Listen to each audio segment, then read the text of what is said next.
राजरोत ने BAP RLP के BAP party बनी। अब हम 2 नौजवानों की लीडरशिप राजस्थान के अंदर करते हैं और भी बहुत से नौजवान नेता है। और ये कोई मंच और पार्टी का पॉलिटिकल माइलेज का मुद्दा नहीं है। ये मुद्दा ये है कि हमें फ्री पुलिस से लड़ना भिड़ना नहीं। पुलिस के अंदर भी जो लोग हैं गाँव के लोग हैं और ये लाठीचार्ज, ये किसान परिवारों के बच्चे और ये लाठीचार्ज आपको पता है कमिश्नरेट किसके अंडर में है? ये कमिश्नरेट और पुलिस प्रणाली गृह मंत्री के अंडर में, और गृह मंत्री के ध्यान में नहीं हो, ऐसा संभव नहीं है। और जो एक नौजवानों के अंदर एक पीड़ा सबसे बड़ी है कि जिन मोदी जी को हमने 3 बार वोट दिए, उनकी हर बात को सच्चाई मानते हुए उनकी जो वो बात करते थे मन की बात, और लोगों ने उसको सच्चाई मानी। जब इनके मन में क्या है वो कल हमने देख लिया कि इनके लिए बहुत से बीजेपी के नेताओं के रिश्तेदार छोटे बच्चे भी वहां पे थे, मुझे मिले थे, लेकिन वो व्यवस्था बदलना चाहते हैं। और लोकतंत्र के अंदर व्यवस्था बदलने की बात करना कोई गुनाह नहीं है। ये बाबा साहब ने हमें संविधान दिया, ये लोग संविधान की शपथ हमें दिलाते हैं पार्लियामेंट के अंदर। और बच्चों ने पार्लियामेंट जाने की जिद की तो पार्लियामेंट के अंदर उनके प्रतिनिधि बैठे। और मैं कह रहा हूं अगर 150 बच्चों को लाकर आप मिला भी देते, एचएम उनसे मिल लेते कल, तो क्या चला जाता। और सबसे बड़ी बात, अब एचएम वोट मांगने नहीं जाते कि हाथ जोड़ जोड़ के प्रधानमंत्री वोट मांगते लोगों को, मांगते भी। अगर धर्मेंद्र प्रधान को बर्खास्त करने की बात है, बर्खास्त कर दो, हटाओ उसको। जब आपको पता है कि उसका पूरा डिपार्टमेंट चोरों से भर गया, पूरी चोरी डिपार्टमेंट के अंदर हो रही है, तो ऐसे व्यक्ति को रखने से बीजेपी को कोई बेनिफिट नहीं है। तुरंत उनको बर्खास्त करे। और जितने भी इंटेलिजेंस का फेल्योर रहा, ये तो 2000 बता रहे थे बीजेपी की लोक संख्या, जबकि रात को 25 से 35 हजार लोग थे और दूसरे दिन 1 लाख से ज्यादा संख्या जंतर मंतर पूरे दिल्ली के अंदर तमाम बच्चे अपने आप आए थे। वो किसी पार्टी के लिए नहीं आए थे और कोई पॉलिटिकल माइलेज के लिए हम लोग भी वहां नहीं घूम रहे थे, क्योंकि हम सदन से लेके सड़क से लेके सदन तक बच्चों के लिए, किसानों के लिए हमेशा लड़ते थे। किसानों को प्रोटेक्ट होता है, दूसरा होता है बच्चों का, इसलिए हमें सबसे ज्यादा पीड़ा है। और आप देख रहे हैं कि अब हम इसकी शुरुआत करेंगे राजस्थान के अंदर भी। आज हम बात करें कि बड़ा प्रोटेस्ट कैसे किया जाए, उत्तर प्रदेश में बड़ा प्रोटेस्ट कैसे हो, दूसरे स्टेट के अंदर हरियाणा में कैसे हो, दिल्ली में दोबारा कैसे हो, ताकि जो इसके अंदर दोषी लोग हैं इनके खिलाफ एफआईआर, और पुलिस के अधिकारियों के खिलाफ, इंटेलिजेंस के जो भी लोग थे, जो नेता इनको गलत बात बता रहे थे, साहब कुछ नहीं, तो चले जाएंगे बच्चे, रात को चले जाएंगे डर से, हमने तो किसानों के लिए भी ये किया और वो किया, तब भी भगा दिया। तो इस तरह की जो भ्रामक बातें कही, और बंद कमरों में एसी में बैठे नेता जो मोदी जी के सलाहकार हैं, गृह मंत्री जी के सलाहकार हैं, उनको भी अब दोनों नेताओं को लगना चाहिए कि कहीं न कहीं चूक आपकी खुद की हुई है और आपकी चूक का परिणाम हमारे बच्चे भुगत रहे हैं। उनके माँ बाप टेलीफोन कर रहे हैं, कई बच्चे अभी तक घर नहीं पहुंचे जो गांव से निकल गए। पता नहीं इसका अंतिम आंकड़ा क्या आएगा, लेकिन बहुत दुर्भाग्यपूर्ण घटना हुई। और आज इसको लेके हम सब मजबूती के साथ हम सब यहाँ बैठे हैं, प्रयास भी करेंगे, कल फिर हाउस के अंदर लड़ेंगे और बाद सड़कों पे भी हमारा बड़ा प्रोटेस्ट होगा। ये जो जिंदगी हमारी है, जो पार्टियां हमने अलग अलग बनाई, वो ये वादा हमने किया था देश के नौजवानों के साथ, स्टेट के नौजवानों के साथ। मेरी तो स्टेट में पार्टी बनी, तो हमने कहा कि जब भी जवान किसान को आवश्यकता पड़ेगी, सत्ता छोड़ के सड़क पर आ जाएंगे। और सत्ता एनडीए छोड़ के हम सड़कों पर आए, सत्ता छोड़कर आज भी हम सड़कों पे। सत्ता का मोह हमारे को नहीं है।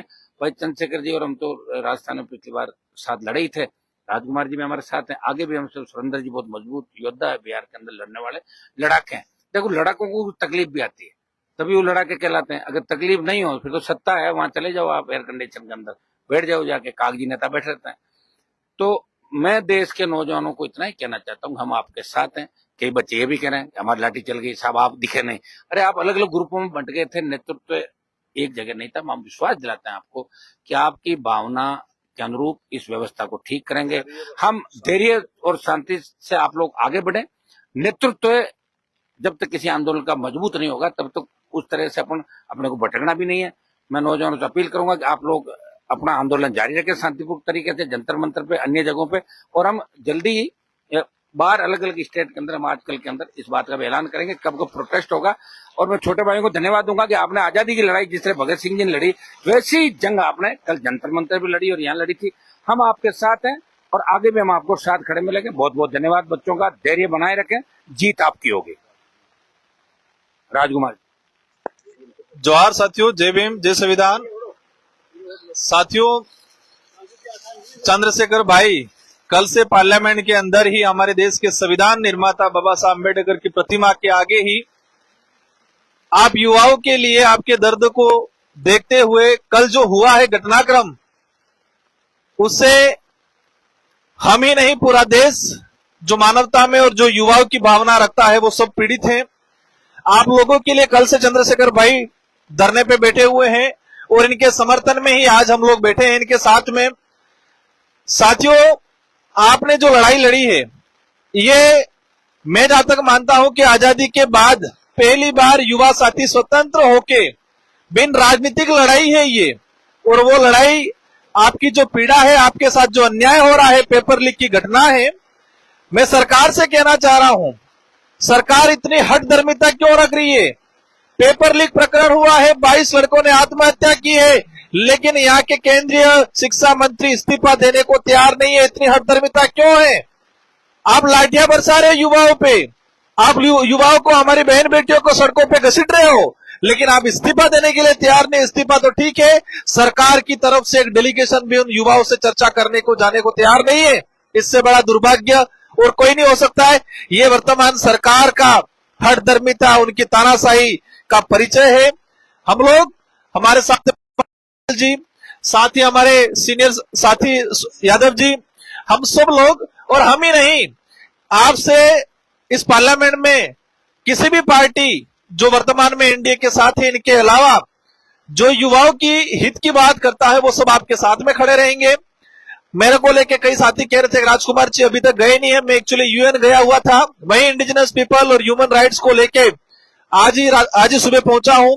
और आपकी इस लड़ाई में हम सब लोग मिलके एकजुट होके लड़ाई लड़ेंगे। मेरा आप सभी से अनुरोध है कि सरकार चाहती है कि आप उग्र हो, सरकार चाहती है कि आप कुछ गलती करो। आपसे अनुरोध है कि गलती नहीं करनी है, हमें उग्र नहीं होना है, धैर्यता से इस लड़ाई को लड़ना है। हमारा एक ही मकसद है कि वर्तमान सरकार के शिक्षा मंत्री जी इस्तीफा दें। पेपर लीक प्रकरण में ये नीट का ही पेपर नहीं, राजस्थान में हर प्रकार के पेपर लीक हो रहे हैं। और वर्तमान बीजेपी सरकार, भजनलाल जी जो मुख्यमंत्री बने हैं, पेपर लीक के खिलाफ ही उन्होंने अभियान चलाया था और आज सत्ता में है, लेकिन आज के उनके होते हुए भी कई पेपर लीक हो रहे हैं। पेपर लीक में जो मिलने वाले जो लोग थे, नीट में जो लोग सम्मिलित थे, वो सारे के सारे लोग कहीं न कहीं भाजपा से जुड़े हुए। हमारे सीकर का एक व्यक्ति था, हनुमान जी जानते हैं इनको, वो शायद भाजपा से चुनाव लड़ा था और वो पेपर लीक प्रकरण में, नीट पेपर लीक 25 लाख युवाओं के साथ अन्याय किया, उसमें इसका नाम आया है। लेकिन भाजपा की तरफ से कोई स्टेटमेंट नहीं आ रहा है, कोई कार्रवाई नहीं हो रही है। लेकिन ये लोकतंत्र है, लोकतंत्र की ताकत हमको दिखानी है और ये तानाशाही राज भारत देश में नहीं चलेगा। इस देश का संविधान बाबा साहब अम्बेडकर जिसे लोगों ने दिया है और इसको हम संजोएंगे। संविधान ही हमारी ताकत है, इस ताकत के बलबूते हम आपकी लड़ाई लड़ेंगे। जोहार, जय संविधान, जय भारत, जय बिल प्रदेश। आप लोग थोड़ा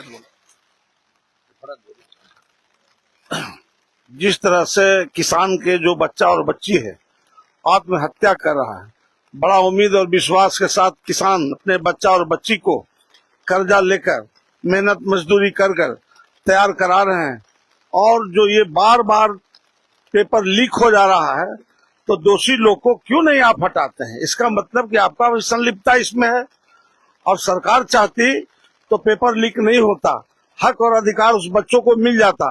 और आज बच्चों के हक अधिकार नहीं मिल रहा है, तभी चंद्रशेखर जी बाबा भीमराव अम्बेडकर जी के नीचे बैठे हैं हक अधिकार के लिए। वो बच्चों के लिए, जिन बच्चों को एक एक पैसा जुटाने में उनके माँ बाप को बड़ा कड़ी मेहनत करना पड़ता है, दूसरे के हम मजदूरी करना पड़ता है। ये शर्म की बात है और शर्म तो इनको है नहीं। इसलिए जिस तरह से कल पीट रहा था, हम लोग मुख दर्शन बन के देखे हैं। निकलते समय में न पुलिस हम लोग को उधर जाने दे रहा है, न उन बच्चों के इधर आने दे रहा है। बच्चे शांति से अपना प्रदर्शन कर रहे थे, मांग कर रहे थे, पर बर्बरता से बच्चों के साथ पेश आया। बहुत दुख की बात है, ये शर्म की बात है। इसलिए अब यह देश में आंदोलन चलेगा शांतिपूर्ण, और नहीं तो हक अधिकार दे दीजिए। आंदोलन खत्म कराना है तो हक अधिकार खत्म दे दीजिए। आपको धन्यवाद और बच्चों बधाई देगा, और बहुत बहुत धन्यवाद, बधाई। ये जंतर मंतर था, जलियांवाला बाग नहीं था। इस सरकार ने जनरल डायर की तरह इसको जलियांवाला बाग बना दिया कल। दूसरा, जो राजस्थान में जो पेपर लीक में पकड़ा गया, उसने कहा कि बड़ी मछलियां इसमें शामिल हैं, तो और सरकार की चुप्पी और मंत्री पर ना कार्रवाई होना इस बात तरफ इशारा कर रहा है कि बहुत बड़े बड़े लोग इसमें शामिल हैं, कि जिन पे आंच आएगी। इसलिए ये सुप्रीम कोर्ट को भी इसका स्वतः संज्ञान लेना चाहिए और सख्त कार्रवाई करनी चाहिए, वरना न्यायपालिका से भी लोगों का भरोसा उठ जाए। ऐसे में इतनी घनघोर बारिश में अपने कपड़ों की, अपने सेहत की परवाह न करते हुए हमारे साथी जिस तरह डटे हुए, इस बात का प्रमाण है कि जो बच्चे जो वहां संघर्ष कर रहे हैं उनके लिए बहुत बड़ा दर्द अपने दिल में हमारे साथी लेके बैठे। मैं उनका इस संघर्ष के लिए धन्यवाद करता हूं और अभी ये संघर्ष जारी रहेगा। ये लोग वहां भी परिवार से भी, उन पीड़ित बच्चों से जो है, जो चोटिल, उनसे मिलने के लिए जाएंगे और वहां की रिपोर्ट भी जो है मुझे देंगे। और मैं यहाँ बैठ के जो है, जब तक सरकार जो है बच्चों से वार्ता नहीं करती, आंदोलन हम लोग जारी रखेंगे। धन्यवाद। जय भीम, जय भारत, जय संविधान, जय मंडल, जय जोहार, जय जवान, जय किसान, जय लोकतंत्र, जय विज्ञान।